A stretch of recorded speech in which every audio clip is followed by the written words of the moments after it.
1절에서 14절까지 말씀의 내용은 세례 요한의 사역 이런 말씀이 되겠습니다.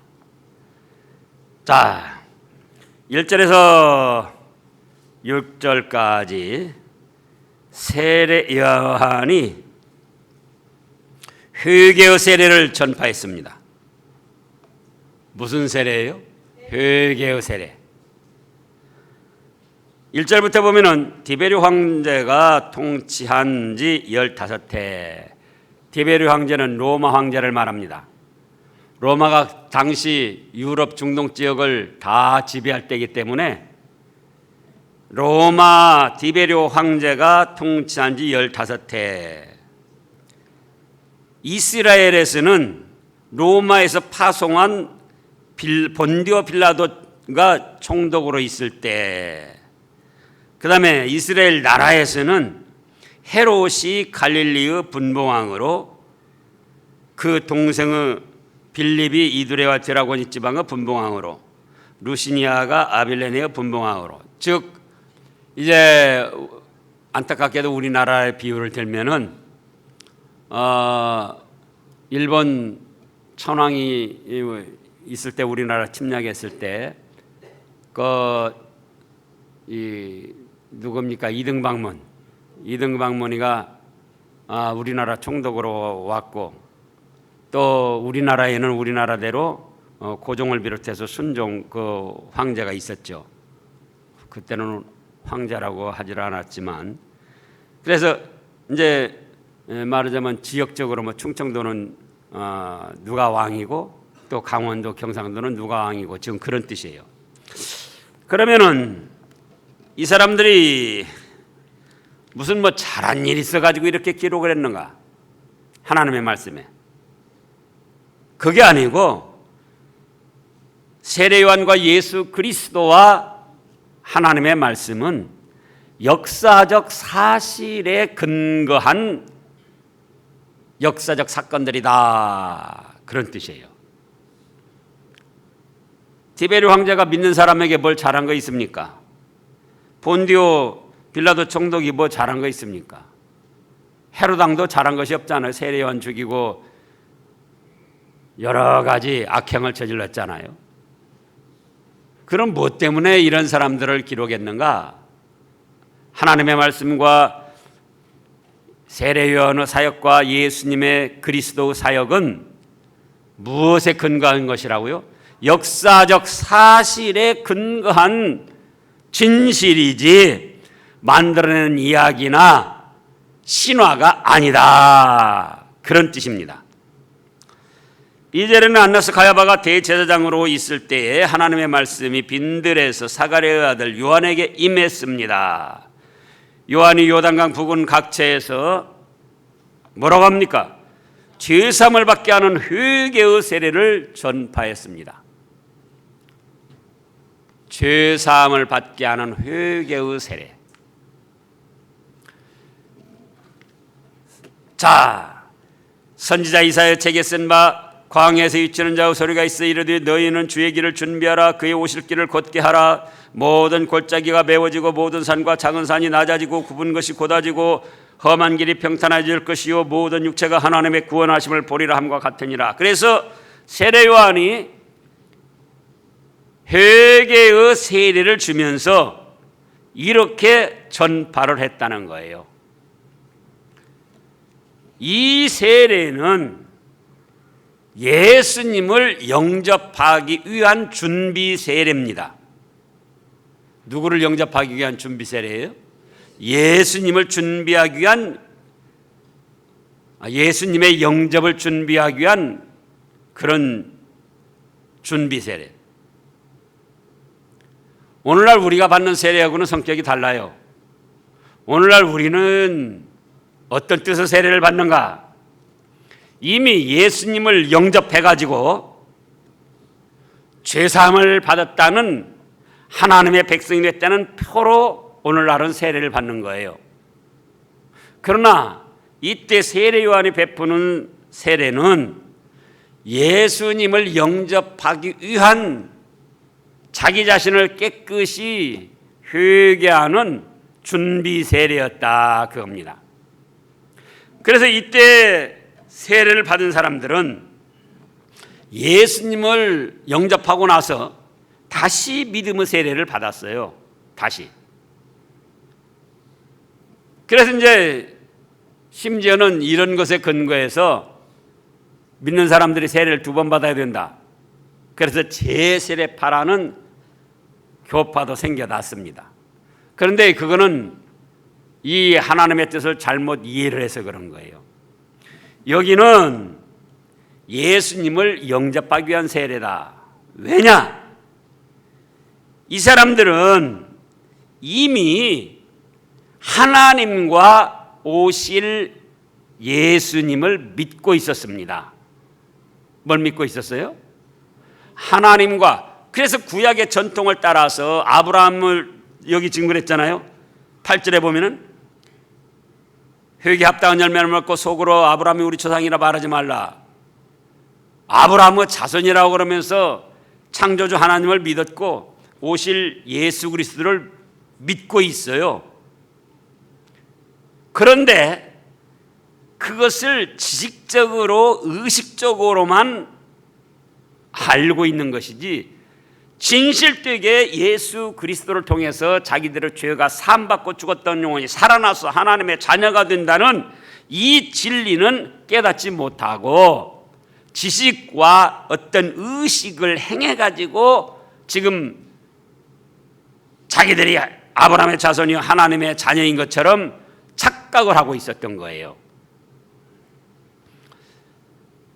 그래서 이제는 진실로 예수 그리스도를 믿지 아니하고 아브라함의 자손이라는 우월감만 가지고 어떤 형식과 의식에 참여한 것으로 죄사함 받고 하나님의 자녀가 될 것이라는 그 잘못된 믿음, 잘못된 깨달음, 그걸 회개하라는 겁니다. 그거를. 그래서 다시 4절부터 보면은 뭐라고 합니까? 모든 골짜기가 메워진다 그랬습니다. 광야에 치는 자와 소리가 있어서 이르되 너희는 주의 길을 준비하라. 그가 오실 길을 걷게 하라. 모든 골짜기가 메워지고. 이건 뭡니까? 사람 마음속에 있는 함정 같은 다른 사람을 해하고자 하는 그런 권모, 술수, 메워도 메워지지 않는 욕심, 그거를 회개하라는 거예요. 그 권모, 다른 사람을 해하고 자기 유익을 얻기 위한 권모술수와 함정을 파는 것, 또 메워도 메꿔지지 않는 욕심 덩어리를 가지고는 예수님을 참으로 모실 수가 없고 믿을 수가 없다는 거예요.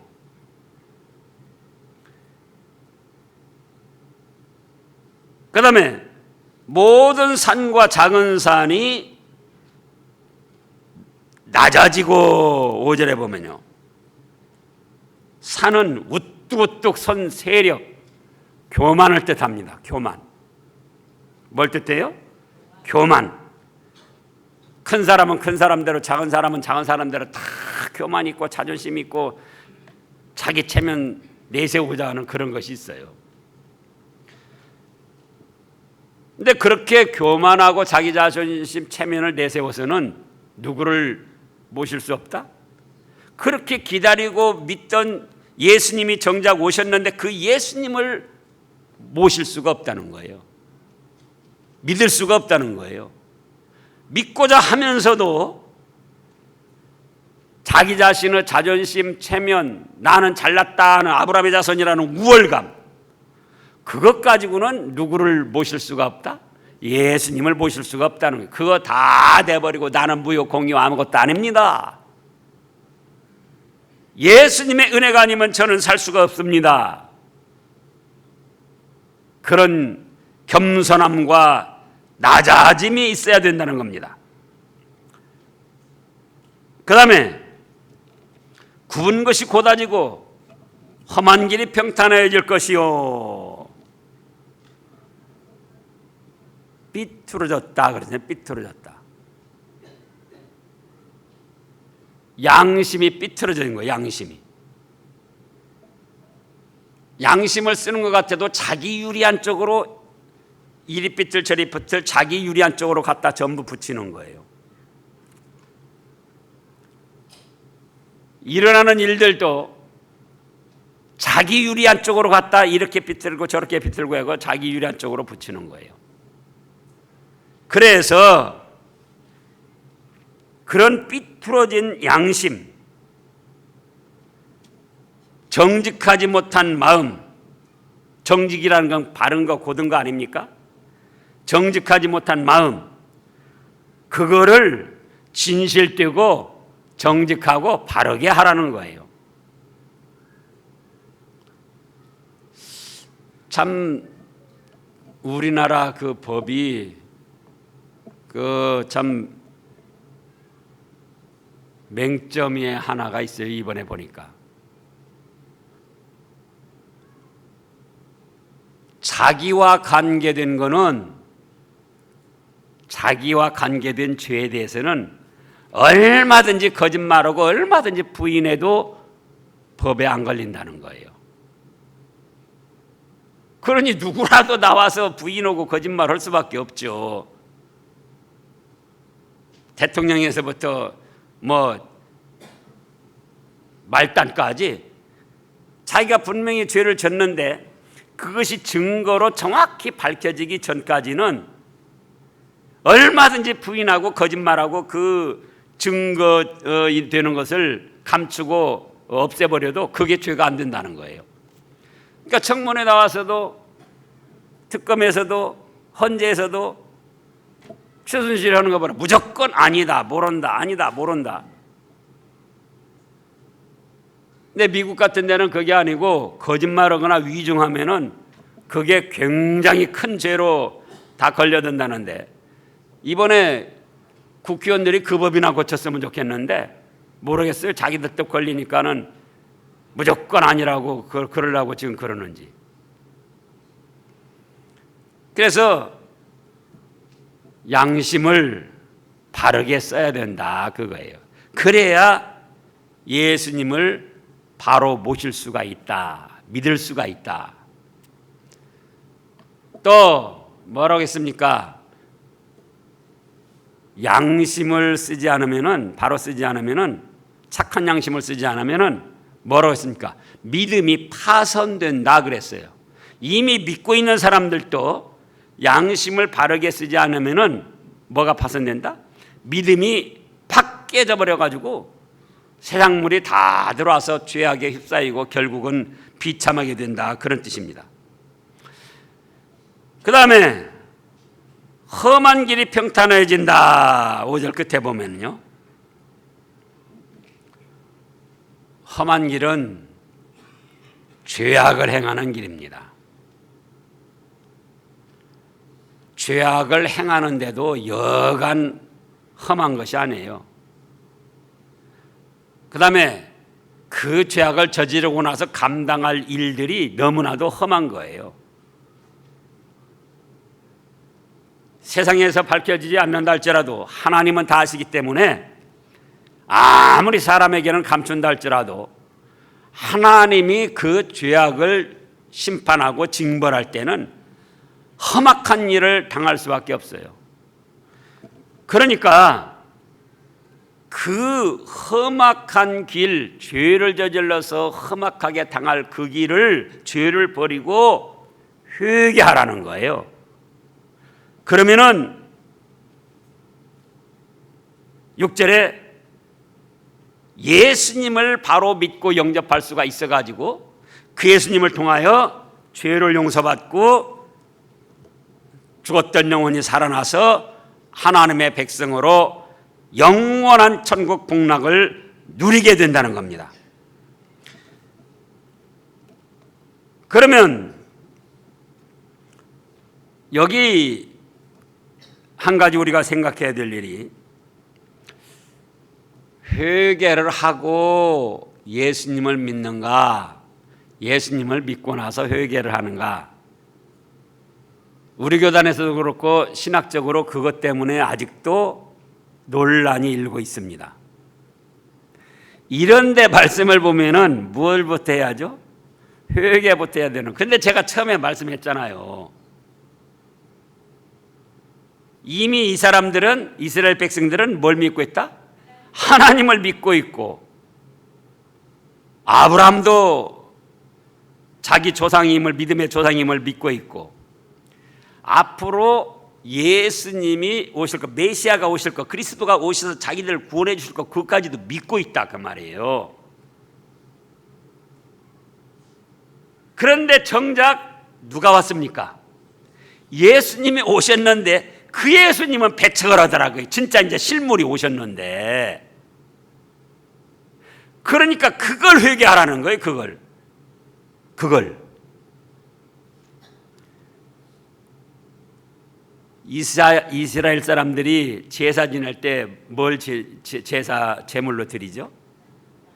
양이나 소를 번제로 드린다 그겁니다. 양이나 소를 번제로 드린다는 것은 무슨 뜻입니까? 우리가 죄가 있어서 이스라엘 백성들 입장에서요, 이렇게 통째로 다 죽음을 당해야 되는데 그 대신 이 양을 바칩니다. 그런가 하면 앞으로 메시아 그리스도가 오셔서 우리 죄값 대신 이렇게 통째로 희생의 제물이 될 걸 믿습니다. 그런 뜻으로 양이나 염소, 소의 번제물을 바치는 거예요. 근데 정작 누가 오셨다고요? 예수님이 오셨는데 그 예수님은 믿지 않고 배척을 하더라 그거예요.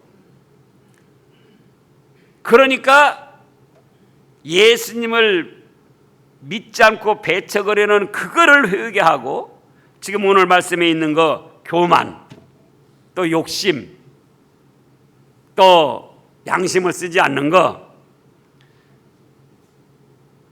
또 이 험악한 죄악의 길, 이걸 떠날 생각은 않고 계속 자기들은 뭐다? 우리는 아브라함의 자손이다. 나 세례 받았다. 침례 받았다. 제사 지냈다. 그것만 내세운다 그거예요. 그건 형식이고 의식일 뿐이지 그 중심에 우리의 어린 양으로 오신 예수 그리스도를 믿지 아니하면 의식과 아브라함의 자손이라고 내세우는 그 모든 것은 헛것이 된다 그겁니다. 그러니까 그걸 회개하라는 거예요. 그래서 이때 회개의 세례를 베풀었고, 그러면 오늘날은 어떻게 되는가? 우리는 회개를 하고 올 때에 자기의 잘못을 깨닫고 예수님의 십자가 보혈의 공로로만 사함을 받을 수 있다. 그래서 예수님 이름으로 회개를 하는 거예요. 주님 잘못했습니다. 용서해 주세요. 어째서 오늘날 회개한다고요?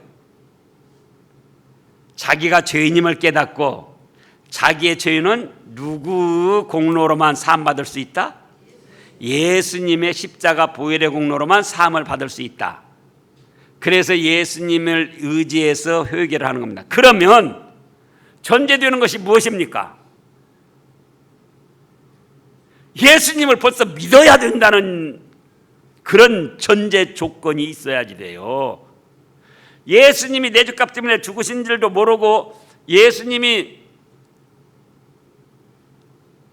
하나님의 아들이신 것도 믿지 않고 자기가 죄인인 것도 믿지 않는데 어떻게 회개를 할 수 있느냐 그거예요. 그건 세상 사람들이 말하는 반성 뉘우침입니다. 반성 뉘우침만 가지고는 사람에게는 조금 인정을 받을 수 있어도 하나님께는 전혀 용서를 받을 수가 없습니다. 그럼 뭐가 전제가 돼야 되느냐? 나는 죄인이고 하나님 앞에 하나님의 말씀을 거역한 죄인이고, 그 다음에 내 이 죄는 예수님의 보혈의 공로로만 사함받을 수 있다. 그걸 믿어야 그 다음에 회개를 할 수 있다. 그 말씀이에요. 그러지 않겠어요? 나는 죄인도 아니다. 하나님이 무엇이냐? 그런데 어떻게 회개합니까? 또 예수가 무슨 나 내 죄값 때문에 죽었냐? 그렇게 생각하는데 어떻게 회개를 할 수 있습니까? 그래서 이때 당신은 이미 이 사람들이 하나님도 섬기고 오실 메시아를 믿으면서 아브라함의 자손이라고 하면서 양을 잡아 바치고 그렇게 하면서도 실제적으로 아브라함의 자손이라는 교만한 우월감, 또 제사의식에 참여했다는 그 형식 의식주의, 그것에 빠져가지고 정작 우리의 죄값을 위해 오신 예수님은 믿지 않고 배척하려고 했기 때문에 그걸 회개하고 다시 예수님을 믿으라는 것이지, 예수님을 믿기 위한 전제 조건으로 회개를 말한 것이 아니다 그거예요. 이미 믿는 사람이 잘못되게 나가니까 다시 회개하고 믿으라는 것이지, 전혀 안 믿는 초신자에게 회개하라고 한 것이 아니다. 믿음과 회개는 그 동시적으로 일어납니다. 그러나 굳이 순서를 따지자면은 무엇이 부터다? 믿음이 먼저다 그거예요. 믿음이 회개를 먼저 해서 되는 게 아니에요.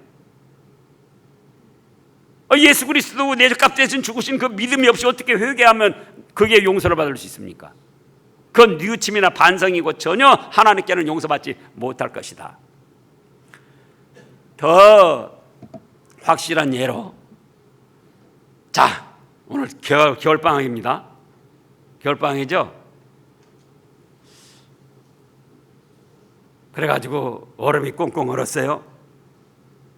근데 애들끼리 스케이트 탄다고 막 강으로 다 나간 거예요.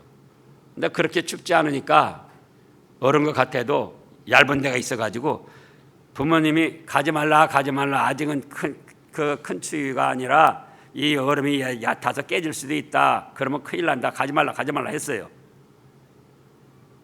근데 말 안 듣고 간 거예요. 말 안 듣고 가가지고는 괜찮은 줄 알고 좀 가다가 얇은 얼음에서 퐁당 빠졌어요. 그래가지고는 막 허우적거리는데 물을 먹고 그 찬 그 물속에서 결국은 숨이 멈춰버렸어요. 그래가지고 이제 119가 오고 막 자기 아버지 어머니 오고 막 그냥 막 건져내가지고는 막 배가 불룩한데 그 물을 막 토해내고 인공호흡을 합니다.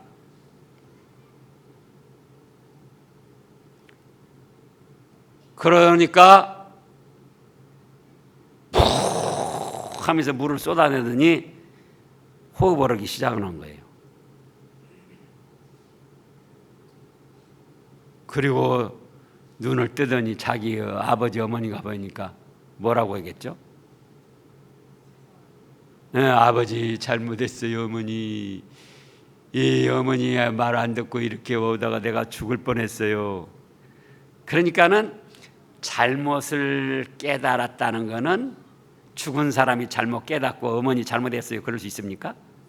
살아난 사람이 잘못을 깨닫고 어머니 잘못했어요 아버지 잘못했어요 그러는 거예요. 어떤 사람이요? 살아난 사람이.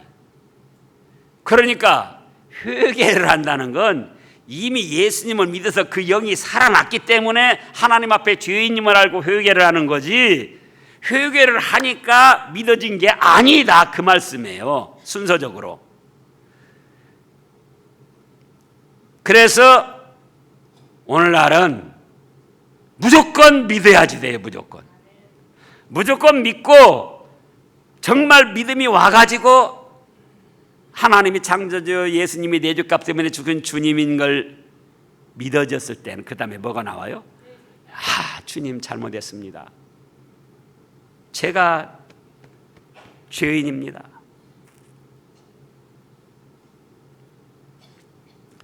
그래서 이제 회개의 세례를 베풀었는데 세례를 받으러 막 나옵니다.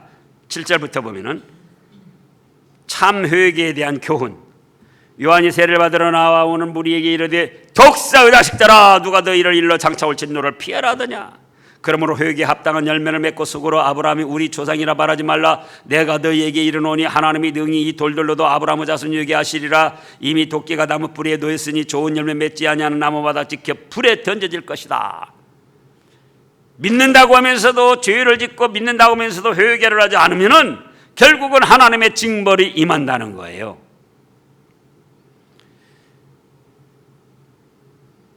그러니까 이제 많은 사람들이 나와가지고 그럼 우리가 어떻게 해야 되겠습니까?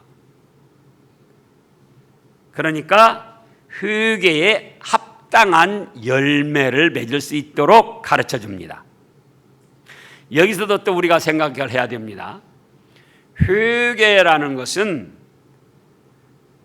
자기 마음과 영의 죄악을 깨닫고 예수님의 십자가 보혈의 공로가 아니면 사함받을 수 없다. 예수님의 십자가 보혈의 공로로만 내 죄를 용서받을 수 있다. 그래서 죄를 고백하는 거예요. 죄 용서받는 것은 그걸로 끝이 납니다. 그러나 죄 용서와 더불어 더 큰 하나님의 사랑과 축복을 받으려면은 회개에 합당한 열매를 맺어야지 돼요. 어떤 사람이 막 자기 아내한테도 막 자녀들한테도 욕을 합니다. 예? 막 욕을 해요. 근데 집사예요.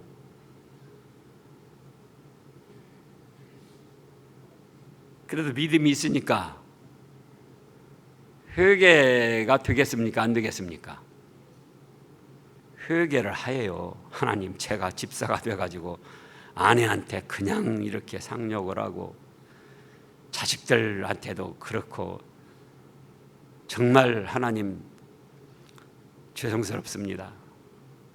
제 죄를 알고 예수님의 보혈의 공로로만 용서받을 줄 믿고 회개하오니 용서해 주시옵소서.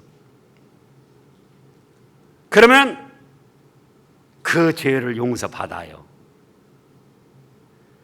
근데 어떤 분들은 말하기를 돌이키는 것까지 말합니다. 돌이키는 것까지. 그렇게 말만 해서는 안 되고 실제 생활에서 이제 욕을 하지 않고 선한 말을 하는 거기까지가 회개다. 그렇게 말을 해요. 그래야 용서를 받는다. 그럴 법한데 성경적으로 보면 그게 아니에요. 이미 자기의 죄를 하나님의 말씀에 의해서 깨닫고 예수님의 보혈의 공로로만 사함받을 줄을 알고 고백하면 그 순간에 용서를 받습니다. 행동의 변화가 없어도, 돌이키는 변화가 없어도 그 예수님의 보혈의 공로로 죄사함 받을 줄 알고 자백하고 고백하고 용서해 주시라는 그 마음으로 뭘 받는다고요? 용서를 받아요. 그게 회개예요. 그러면은 정말로 예수님의 베풀어 주신 은혜와 용서받은 것을 생각한다면 그 다음에 우리가 어떻게 해야죠? 이제는 아내한테도 하니 언행의 변화가 있어야지 돼요. 그러면 이미 고백했을 때 죄는 용서받았고 말과 행동의 변화가 있을 때 하나님이 기뻐하셔서 은혜를 주시고 더 복을 주시는 거예요. 여러분들이 실제로 지금까지 생활하면서 그랬을 거예요. 마음에 고백하고 회개는 했는데 정말 행동의 변화, 돌이킴이 완전히 있었습니까? 어떤 분들은 그렇게 말하는 거예요. 완전히 행동 변화까지 있어야지 잘못했으면 와서 잘못했다고 그러고 또 잘못하고 또 잘못하고 그렇게 하면 그건 용서받을 수 없다고. 그럴 법한데 그거는 성경적이 아니에요. 이미 자기 죄를 깨닫고 예수님의 피 보혈의 공로로만 용서받을 줄 믿고 고백하면, 자백하면 죄는 용서받는다. 근데 행동의 변화가 없으면은 그 다음에 주시는 하나님의 은혜와 복을 받을 수 없다. 그런데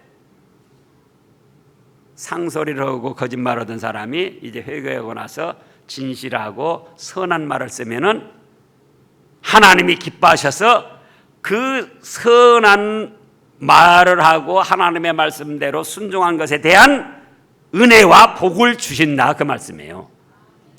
그래서 이제 사람들이 나와서 물어보는 거예요. 어떻게 해야 되겠습니까?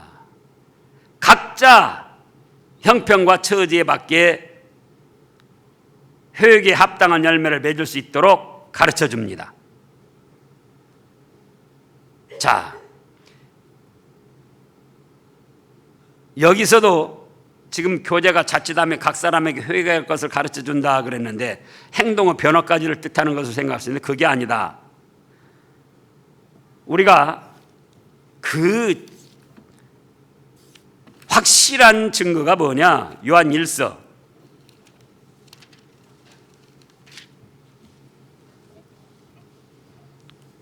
요한 1서 1장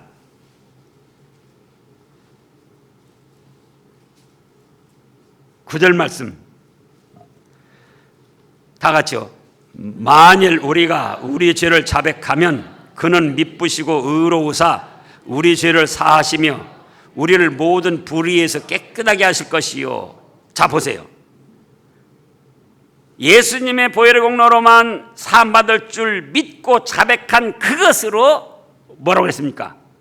죄를 사함받고 불의에서 깨끗함을 받는다 그랬어요. 무엇한 그것으로? 자백한 그것으로, 고백한 그것으로. 그러나 그렇게 하고도 행동의 변화, 말의 변화를 가져오지 않으면은 그 다음에 주시는 하나님의 은혜와 축복은 받기가 어렵다 그겁니다.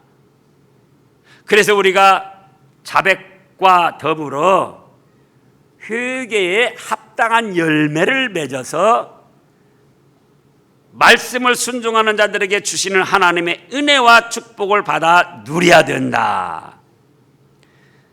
그래서 이제 일반 사람들에게 지금 11절에 보면은 일반 백성들입니다. 백성들에게는 뭐라고 그랬습니까? 옷 두 벌 있는 자는 없는 자에게 나눠주고 먹을 것 있는 자도 그렇게 하라. 뭡니까?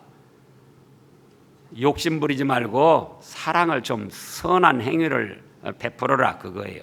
그렇게 해야 죄 용서받는다는 게 아니에요. 그러면 큰일 나요. 행함으로 죄를 용서받는다는 그런 논리가 돼버려요. 그러지 않아요. 회개에서 죄는 용서받았으니까 용서받은 자로서 합당한 열매를 맺어라. 그러면은 너 하나만 알고 욕심 부리고 거머쥐던 것 이제는 좀 선을 베풀고 사랑을 베풀어라. 그러면 그렇게 말과 행동의 순종과 변화에 있어서 새로운 은혜를 주신다는 거예요. 하나님이 새로운 복을 주신다는 거예요. 그 다음에 세리들, 세무공무원들에게 세리들도 세례를 받고자 하여 와서 이르되 선생이여 우리는 무엇을 하리까 하니까 뭐라고 합니까? 부과된 것 외에는 거두지 말라. 왜요? 이때 이미 말했습니다. 로마에서 세금을 딱 1,000억을 거둬들여라 그러는 거예요. 그러면은 총독이 또 거기서 1,200억 거둬들여라. 또 헤로당은 거기서 1,500억 거둬들여라. 자꾸 불어나는. 그리고 그 나머지 남는 거는 자기들이 착복하려고. 그러니까 말단에 오면 그것이 1,500억이 2,000억이 되는 거예요. 2천억 걷어가지고는 500억은 서로 나눠 먹고 1,500억 이제 총독에게 줍니다. 헤로당에게 주죠. 그러면 헤로당은 거기서 300억 떼먹고 1,200억 예를 들어서 총독에게 주는 거예요. 그럼 총독은 200억 자기가 떼먹고 1,000억만 로마로 보내는 거예요. 그래서 세력을 이용해서 물질을 탈취하지 말고 물질에 양심을 쓰고 권세를 합당하게 써라 그겁니다. 세무공무원들에게는.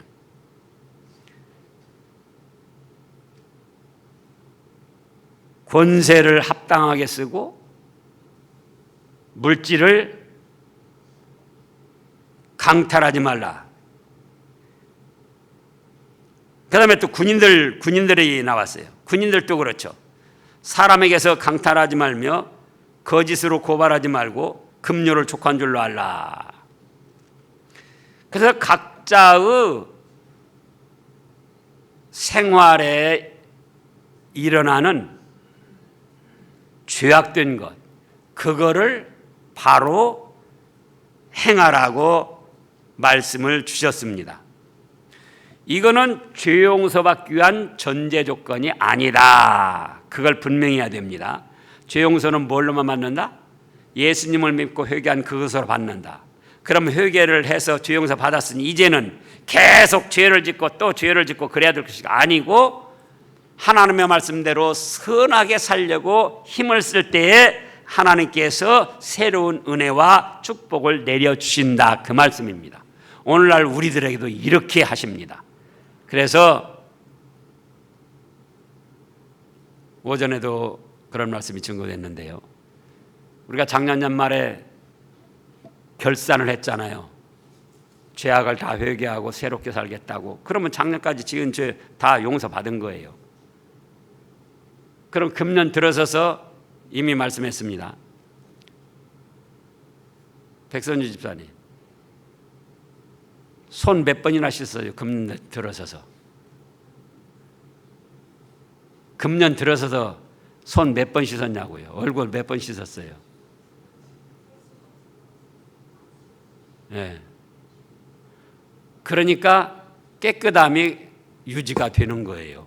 더러워졌어도 깨끗함이 유지가 되는 거예요. 회개는 몇 번이나 하셨을까?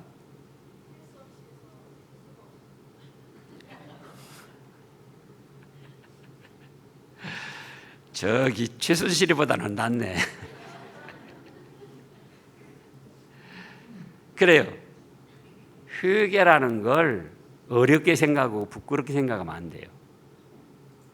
우리가 더러워졌는데 지금 금년 들어서만도 날마다 하루에도 몇 번씩 손 씻고 얼굴 씻고 그러잖아요. 그러니까 깨끗함이 유지가 되잖아요. 그러니까 우리가 알게 모르게 지은 죄도 계속해서 회개를 해야죠. 그러면 영적으로 마음으로 깨끗함이 계속 유지가 된다고요. 근데 일주일에 한 번씩 회개해서는 그나마도 다행인데 안 되죠.